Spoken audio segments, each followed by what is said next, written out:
Motorista nga nakadasmag sa usa ka 8 anyos ka bata dos Lapu-Lapu. Subay na matang madakpa ning hanggaw mga kaigalan po na. Live report. Asa niya katubag ni sir? Good morning.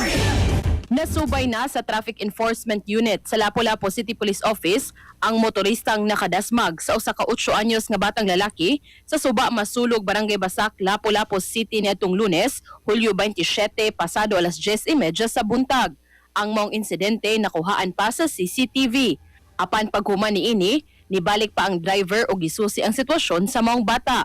Apan sa maong adlaw usab, nagpost si Congressman Junard Dahong Chan sa iyang social media page nga kung kinsa kadtong nakaila sa motorista, humananawagan ang pamilya nga unta motahan na ang driver. Pagka alas 9 sa gabi niadtong Lunes, nagpa-blatter ang amahan sa biktima. Sa dihang nagpahigayon og imbestigasyon ang kapulisan, nasubay nga nagpuyo ra usab ang motorista sa susamang barangay. Hinoon, andam ra usab nga makigsettle ang pamilya sa 8 anyos. So, nag-effort pa itong investigator, ma'am, to trace through available eyewitnesses. And then, since sing barangay lang sila, ma'am, the other involved parties, which is itong nakabangga, ma'am, is nakigsettle na dayon dito sa other parties, ma'am.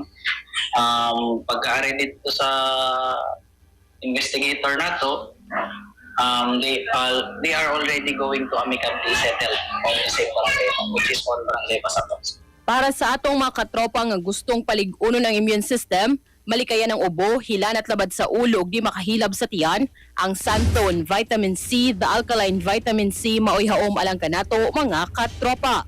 Alang sa nagkayusang Pilipino para sa Pilipinas, kininyong katropa Crystal Joy Felerca, XFM News. Live report. Santon Plus Gold, mapalit sa mga butika sa inyong lugar.